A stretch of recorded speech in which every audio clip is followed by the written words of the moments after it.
I was not on drugs at the time, I can tell you that much. But Hey Tim, how are you? good, Max. How are you? Good, I'm doing good. My webcam is not working for some reason. I tried it like half an hour ago and it worked perfectly, and now It's always the way it works. yeah, it's weird because like I connected it and it's like flashing on the screen, so I don't want the viewers to get like seizure or anything. Seizures from the strobe. Yeah, but anyway, how are you doing? I'm good, thanks. It's good to see you. Good to talk to you. Before we get started, Tim, how do you? I just want to make sure I'm pronouncing your last name correctly. Tim Jacobus. That's correct. Okay, Yep. perfect. Cool. So the Art of Goosebumps book came out recently, and it's been sold out everywhere.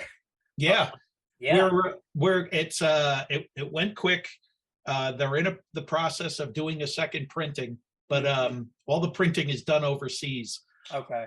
It's done in China or Korea, I forget which. So it's a long process. They're saying there should be new versions come the end of the summer. So far, these guys have been off on their estimates, so I'm thinking more like the fall. Gotcha. Yeah, I tried to buy a copy. Like I think in the first month, I bought a copy off of Amazon. Right. Yeah, the seller actually canceled it. So Wow. I don't know. Yeah, I don't know what Yeah, happened. they took off quick. Mhm. The price was pretty good. The price was originally, I think, something like $29. Yeah, something like that. Yeah, now when you see it, it's up to 100. 56 or something. It's because they're shipping them from Europe, Yeah. and that may have stopped. I haven't looked in a while. So yeah, sit tight. There's more coming. Yeah. Awesome. Yeah, I tried to go to Barnes and Noble as well. They didn't have it either. So I'm gonna look after this interview, see if any. Yeah, like I said, they're claiming end of the summer. There should be a full fresh batch. So yeah, be a little patient. Don't overpay. Yeah. They should be here shortly. Perfect. Awesome. Well, firstly, we met in the convention. I wish I had the webcam to show you, the print I bought from you. I bought the haunted mask one with the girl putting on the mask, and Beautiful. got it here, enjoying it. So you go to a lot of those conventions, right? Like, I'm somewhat new to it. I've been doing them for about 4 years. mhm. I didn't do them for the longest time. My son and I lived together. He's in his early 20s, so 4 years ago he was still 18, and I didn't feel like leaving him home for 3 days and wondering if the house was still going to be standing when I got home. Right. So he's a good kid. He's very mature, and it just now I'm getting more comfortable with going. And yeah, this year I got basically one a month for the whole year. Okay. Yeah, that's maximum because I'm still working in the studio on a regular basis. So it's once a month is really all I can kind of peel out and head out of town. Gotcha. Well, I appreciate you, taking the time to do this interview, and Oh yeah, no problem. After 5, we're good. yeah. So I mean, while I was there, I saw you kind of explaining Goosebumps to some people. I was thinking to myself, like, how does anyone not know, what Goosebumps is? And so I just want to do a quick recap for the 5 people that somehow don't know what Goosebumps is. It's a children's horror book series by RL Stine, sold over 400 million copies, best-selling book series in history, right after Harry Potter, right? That's correct. Tim here has been cover artist for all the books except book 2 and 12. Am I right? We'll go into that in detail. Okay. You wrap it up, and then we can. Yeah. I can give you the down and dirty. Perfect. Yeah. So that's just a quick summary for the viewers, and then to get started, this pretty standard question you probably get a million times, but how did you start your career as an artist, and how did you kind of like start doing the covers for Goosebumps? I when I got out of art school, I wanted to do paperback books. The paperback book market was huge. So I graduated in 1982. The paperback book market was still huge in through the 80s and through the 90s. Got to remember there was no other forms of entertainment. a video game was Pong. So, and there was 3 channels on the TV and all that stuff. So many covers came out every month, and it was a good large market to be part of. Right. Okay. It took me a while to get myself in because there are alternate steps you can take, to get yourself into the business. And I just came out of art school and just said, I'm going straight to doing book covers. And that was a tougher way to go, but it worked out okay.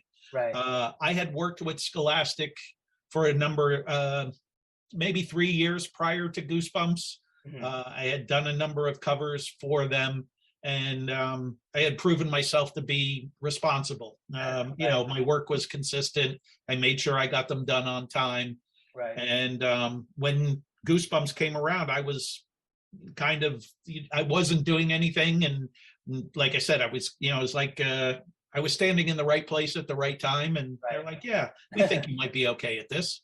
So I got to do the first book in the series called Welcome to Dead House. Right. And that was in July of 1992. Here we are in July of 2022. So you timed this pretty good for the 30th anniversary. Wow. Lucky.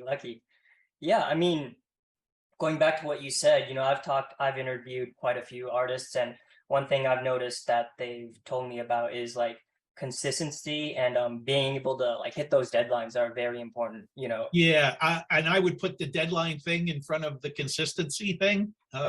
Getting your work done on time is monumental. Right. And there's especially as anybody who's in a creative field, you always think or know that what you're working on could be better. And sure, if you got another 100 hours to put in it would be much better. Right. But that's it. You got to be able to pick and choose your spots, make sure you get the important things done first, so that as you head into those last couple of critical hours, you have a piece that's solid enough to go out the door.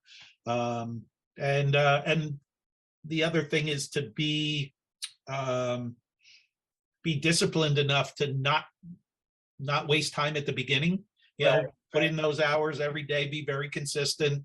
Don't kill yourself, because it's never a benefit to stay up for a day, overnight and cramming to get it done. It happens, you do it once in a while, but that's diminishing returns. It's a consistency game and a discipline game.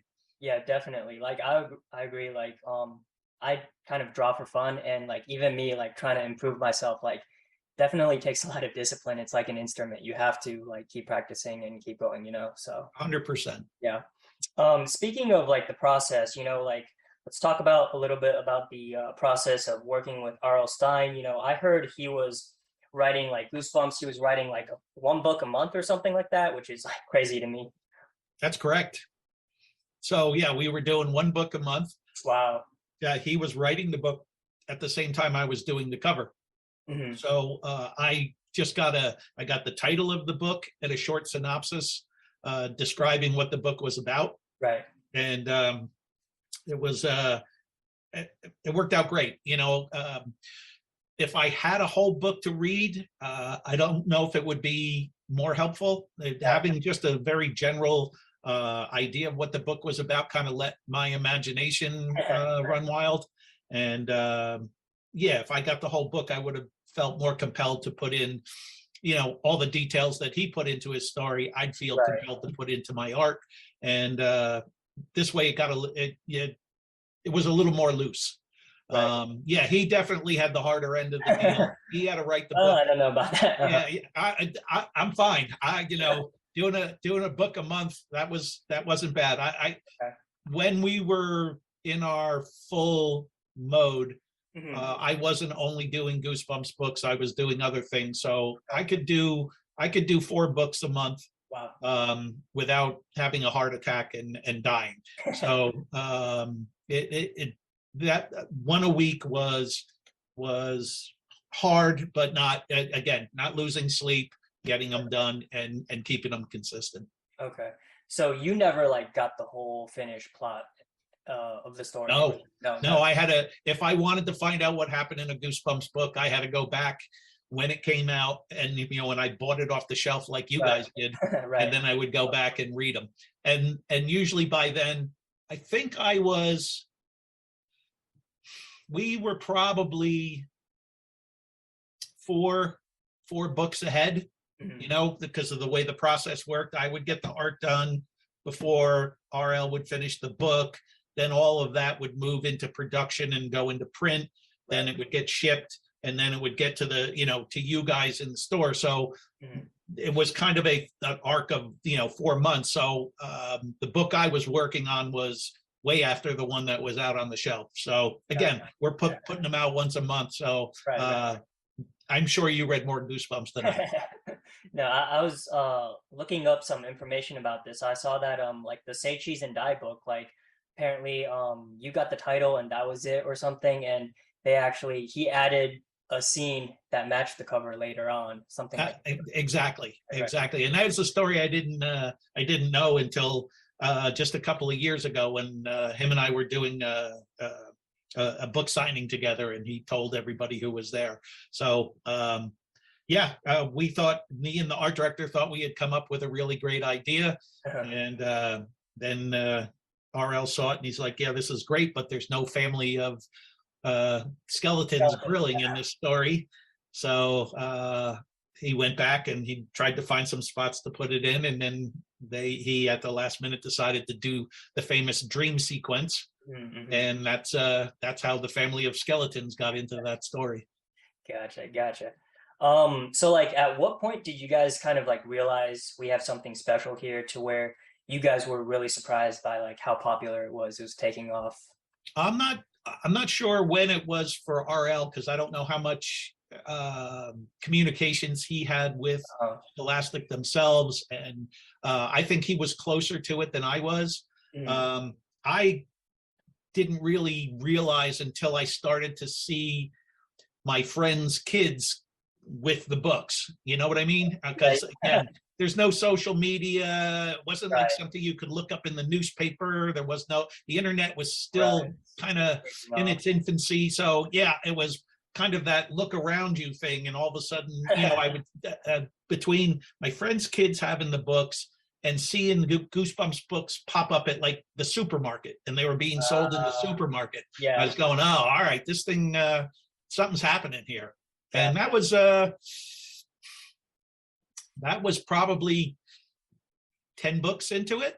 We were well on our way before I had any idea it was something special. Gotcha. Wow. So yeah, I mean, like me personally, I remember, back then in elementary school, like our librarian actually introduced like our class to them, and that's how like we started reading them. And I think I was telling you about this during the convention. Like me and my friends, what we would do is like we would be too scared to like read the books, but we would be like really intrigued by them. So what we would do is like each of us, like we would go around, like it would be like our turn and then another person's turn, and one person would read the book, and then if it wasn't like scary enough, like we would tell the other people what happened, and then the other people would read it and then like go on from there. So yeah, but I mean, I think like the success of the books definitely had something to do with, your covers. Like they weren't too scary. They had like a lot of bright colors that kind of like pulled you in, and yeah. Yeah, the colors definitely took the edge off of the horror factor. Some of the pictures are scary, but the way RL wrote too was, there was an element of humor in all the stories. So that I tried to carry on that. Yeah, it was especially when we got to that Say Cheese and Die, when I went, oh, I get it. These aren't just scary stories. We're gonna joke around a little bit, and and the color palette really set it in a little lighter tone than if we had gone with the deep, dark, brooding blacks and grays and stuff. Yeah, definitely. I mean, I would say the books are even a little more sci-fi or fantasy or mystery than actual like scary horror, right? So that's a good analogy, because I started out as a fantasy artist. That's where I thought I was going with it. Right. Awesome. Awesome. Yeah, but I mean, I would say there's definitely been some scary covers over the years. Been some pretty funny covers too, but there's definitely been some scary ones. Oh, sure. Yeah, we leaned into the scary sometimes, but the idea that it could be funny was, just another card you could play. Gotcha. It was kind of like woven into it. Right. So, I mean, so I kind of asked you this at the convention, like you were selling, the prints and signing them and stuff, and which ones were the most popular ones. And I guessed the haunted mask one, and you told me the slappy one as well, right? So Night of the Living Dummy, yep. The Haunted Mask, and A Day at Horrorland. Those are the big three. Those are the big home run balls. Say Cheese and Die is in there, and so is Welcome to Dead House. Those five really kind of round out at least from cover art, a cover art aspect. Gotcha. So if people want the rarer ones, they should go for the other ones then, huh? Yeah, there you go. Right. So yeah, what I was planning to do was when the webcam was working, I was going to show you, some of the scarier covers and have you react to them and talk about them. But well, you can name them. I know what they look like. I'll put them on the screen. A little rough. It's a little rough on the other people listening, but I know them. Perfect. I'm going to put it on the screen when I edit. Oh, okay. When you edit it. Sure. Yeah, sure. So, Night of the Living Dummy, you already named it. Creepy, ventriloquist doll. That one made me like afraid to sleep at night. And yeah, that one definitely had a darker tone. Ventriloquist dummies are scary to start with. I didn't have to even go way far out of my way to make that scary. The only thing I did was play around with his eyes and give him a more menacing stare. Definitely. And then do some heavy shadowing, and that one that kind of drew itself. Yeah, I'd argue that's probably like one of the scariest. And ironically, he kind of evolved into like the mascot of like Goosebumps. Yeah, he's for sure the MC. Right. So, and then Haunted Mask, that's another one. I wouldn't say it's as scary, but I would say like it's a very iconic cover. I think RL Stine mentioned like that one was like his favorite book. Yes. Yeah, and it translated good. Well to the television show. Oh, okay, yeah, gotcha. And then book 15 was like I think You Can't Scare Me. It's the one with the zombies crawling out of the mud, and that one is pretty scary too because it's like they're gonna drag you in or something. Yeah, I really like that one. You're right. That one's more scary. I liked the color palette on that one as well. The oranges and yellows. Not your typical swamp colors. And but it really lent itself, the browns lent itself to the Mudmen. And I like that one. I also like when you're looking to the shadow areas, the use of the teal blues to kind of as a secondary light. That one, you picked a good one. I like that. And then book 16, the Horrorland one, that one kind of became like its own franchise, didn't it? Like a lot of stuff spun off from that. Yeah, a great story behind that one. The story really carried it. There was a good twist in it, and I think the part I like the best about that piece is that scary carnival off in the distance, and it feels far enough away where you're wondering, it creates a little wonder in the piece. Right. Yeah, that always like those twist endings. They had a lot of those twist endings that. It's kind of like the M. Night Shyamalan. And then lastly, book 33. This wasn't one of the more popular prints that you told me about, but it's the Camp Jelly Jam one with the camp counselor smiling. Like that guy looks like he's like on drugs or something, and then. Well, I do bring that print to the cons from time to time. The reason why I'm laughing so hard is because when you get the book, The Art of Goosebumps, you'll see the photographs that were used as reference, and that's me. Oh. So I was not on drugs at the time, I can tell you that much. But I love the guy's expression. I love the fact that he's got his shorts hiked up to his armpits, and Yeah, he worked out just right. He looks like if he got hit with the Joker gas, when he Yeah, hits people and makes them smile. Yeah, he looks like he got hit by that. exactly. Yeah, it's a smile, but it's way forced and it's way menacing. Definitely, definitely. So that was the last one. So personally, do you have any stories that were your favorite that you read? Um, I was a fan of Stay Out of the Basement. I like the whole premise of the botanist dad who Oh, turned that into a one. plant, and yeah, I thought that was a cool story. I like the way it rolled out. Right. But so this is a good opportunity to talk about Stay Out of the Basement and be careful what you wish for. Mhm. So when the series first came out, Right. um, I did book number one that was called Welcome to Dead House, and another artist named Jim Thiessen did book number two, Stay Out of the Basement, because they hadn't decided at the point if they were going to go with my style or Jim's. And Jim was a Okay. more successful horror illustrator than I was. Mhm. And then when they saw them side by side, again, that worry about the books being too scary was a very dominant factor. Right, So right, they right. chose mine because it was less scary. Now, I always claim that I did all 62 because in 2001, Scholastic reached out to me and they were like, "Oh my God, you did all of the Goosebumps covers except for those two." And I Mhm. said, "Yeah, that due to whatever reasons." Right. And they said, "Well, let's go back and you redo them." So there is a version of Stay Out of the Basement and Be Careful What You Wish For that I did. Okay. So although it wasn't in the first round, I Right. can I can say it without BSing anybody. Right, right.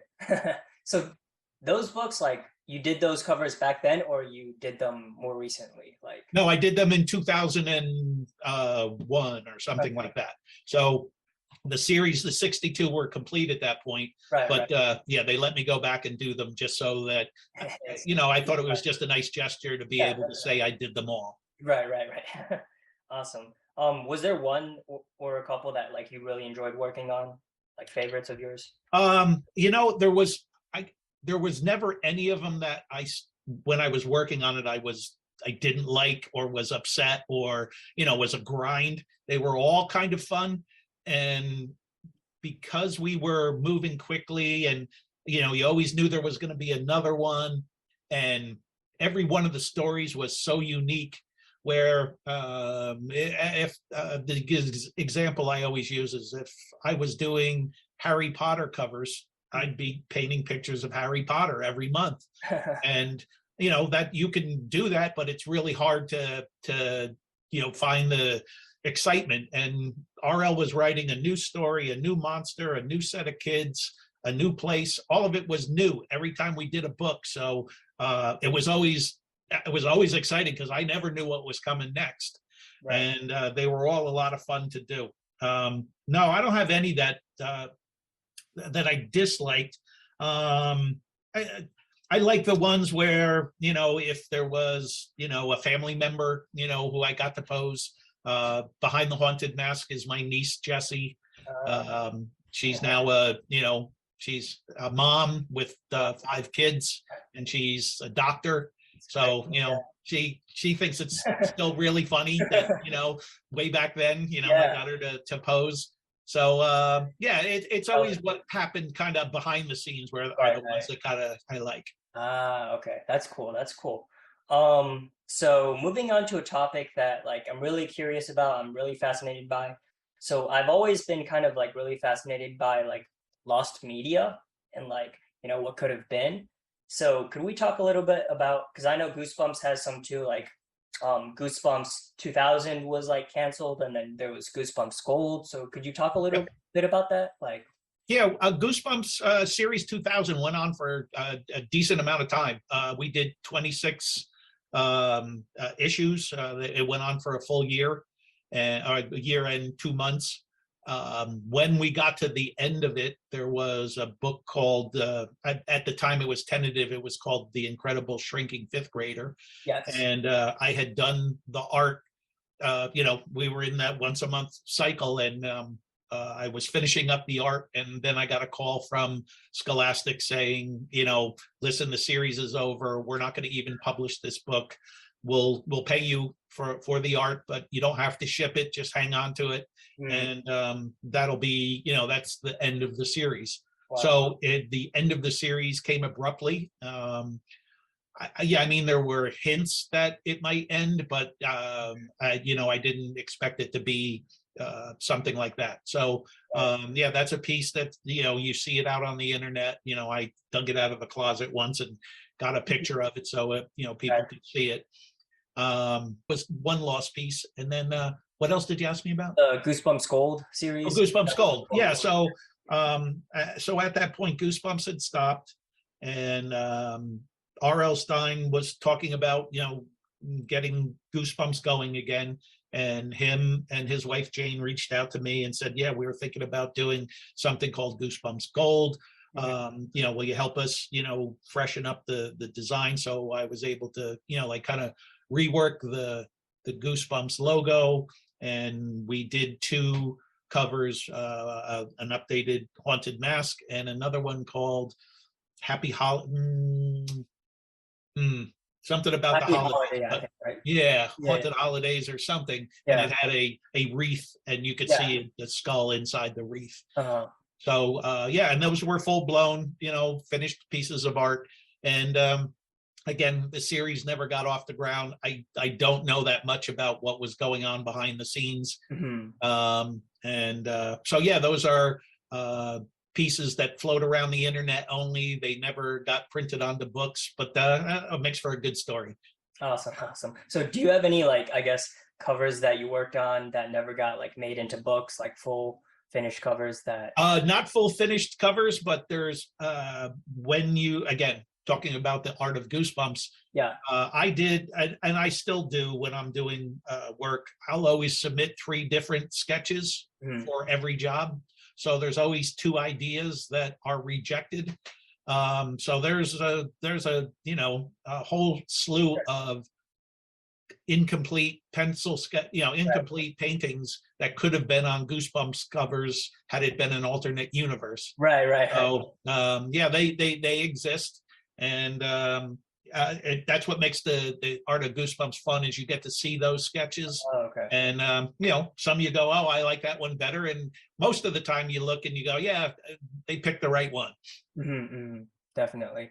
I was gonna say, are there any covers that the public hasn't seen that you could show us right now? But no, yeah. and they would be, again, I keep the paintings are all upstairs in the attic. It's not that they're right here underneath my desk and I could pull them out and go, yeah, here you go, here's one. That would take time. It's I did more covers for stuff that wasn't Goosebumps than was. So, I do have literally hundreds of paintings in the attic. Most of them people are less familiar with. Right. I'm known for the Goosebumps stuff, and that's the pieces, like you say, 350, 400 million book sales. That makes those pieces more recognizable than maybe the book that only sold a couple of thousand copies. So there's a lot of art there. I was lucky enough to do a lot of art starting in the mid 80s, and I'm still painting stuff today. Wow. And that's a nice thing. It's a rare thing, I think. Yeah. I never, I was happy after just doing a handful of covers, and if it stopped then, that would have been cool. And the fact that here we are in 2022 and we're still talking about a series that came out in the 90s. That's great. And people still seem interested, so I love it. Definitely. I was about to say, Goosebumps, especially last few years, has had kind of a big resurgence. Oh, a huge one. Yeah, monumental resurgence. Yeah, I was curious about your thoughts on it. I've seen comic book covers like Stray Dogs with variants that were based on your covers, and then I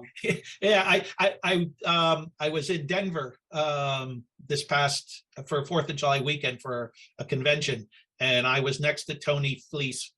Oh. And yeah, and I didn't know anything about him. And he's going, yeah, hey, look, I got to show you these things before they start popping up. And I was like, oh, I think that's cool. And he's like, Yeah, oh, I just wanted you to know I copied your stuff. And I'm going, it's fine, it's fine. Right, right. That's awesome. Yeah, I mean, I was about to say, like, there's also, like, there's been 2 movies, and then I heard there's a, new show coming to Disney Plus maybe. So yeah, I think. Yeah, the Disney Plus thing sounds really interesting because it's going to be more of a little more of a twist where, well, the full blown movies with Jack Black were a twist as well. But yeah, the fact that it's got legs and life, and I think this Disney Plus thing is going to be good. And I was totally impressed with the Jack Black movies. I was worried at first because Yeah. I know RL Stine, and Mhm. Jack Black didn't seem to be anything like him. And but yeah, yet when you got him on the screen, it went, all right, this thing definitely works. I like the first one a lot. I think the first one was pretty good. I Yeah. did too. Yeah, I actually like them both for different reasons. I like the first one because I had no idea where they were going to go. Mhm. And then I like that RL himself became a character and a huge part of the story, Right, which obviously had never happened before. And then I like the second movie for the fact that it was a little more true to a Goosebumps style story. right. Jack Black was there at the beginning and the end, but in the middle, that was a very classic style Right. Goosebumps story, and the kids were in charge and they were running their own show. Adventure, yeah. Yeah. Okay, awesome. So, last few questions, about to wrap this up. So, a lot of people ask you about Goosebumps a lot. You're mainly known for Goosebumps. Do you kind of like wish people would ask, do you have like other works that you worked on that, you wish people would ask you about more? No, it's not bad. Okay. No, it's not like that. I think I'm more in awe that everybody is still excited about Goosebumps. You guys read Goosebumps when you were, Yeah. 11 years old, Yeah. and now you're grown-ups. And there was plenty of things you did back when you were 11 years old that aren't cool anymore. They're not even a little bit cool. Yeah. And the fact that you still think this is cool and you're excited to talk about it, me too. It was a many years of my life I spent sitting creating that art. Yeah. I do think it's good. It stands on its own. It's unique. Mhm.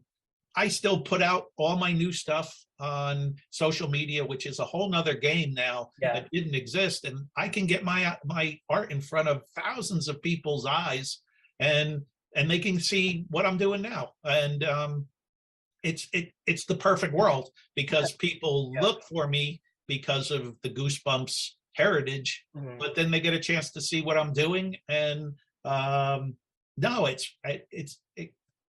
can't be better. Awesome. Yeah, as us kids who grew up during that time, we're very thankful to you and RL Stine. It was a big part of our childhood, and yeah, we're very grateful. So, yeah, I mean, what's next for you and your career? Are you working on anything you want people to keep an eye out for? The newest thing is RL is in the process of writing a new graphic novel. It's actually for you guys, the grown-up Goosebumps fan. It's put out by Boom Publishing, Boom Comics. Oh, I know. And it's a graphic novel that's a little darker. It's called The Stuff of Nightmares. I got a chance to do one of the variant covers for that, and that'll be out in September. So that's that's perfect for anybody who's paying attention to this podcast. Is it's geared towards the Goosebumps people. It's RL Stine, and my artwork is included in there. So it's the best of all worlds. Awesome. I'll be sure to go and pick out that variant and pick it up. It's great having you on the show. You have anything you want to plug? Where can people find you on like social media, that sort of thing? Yeah, T Jacobus on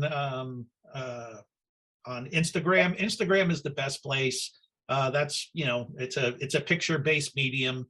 All my new stuff is there. You can also pick up some prints from jacobusstudios.com. The prints, about 40% of the proceeds we take and we buy food for the local food bank. Oh, wow. So not only are you getting yourself a print of a classic Goosebumps cover, you're also helping to support the local food bank. So get a poster and do something good. Well, that's awesome. Yeah, I'll definitely check it out. I'll link all that, onto the video, and yeah, hopefully people can check it out, get some good merchandise, support a good cause. And yeah, thanks for coming on. Thank you guys for watching. I wish the webcam was working. Unfortunately, it's not, but we got a lot of new exciting guests coming on. And I just want to thank you again, Tim, for coming on the video. Really appreciate it, Yeah, thanks, Max. I appreciate you inviting me. Yeah, definitely. I forgot to say this earlier. A lot of people making like variants of your art and stuff. I'm a artist myself too, and I have an idea for one. And when I complete it, I will send it to you. And oh, cool. Yeah, I'd love to see it. Awesome. Well, appreciate it again. Take care, everyone. Go check out his pages and everything. And yeah, enjoy. Have a good weekend, Tim. Take care. Take care. Thanks. See you in your dreams!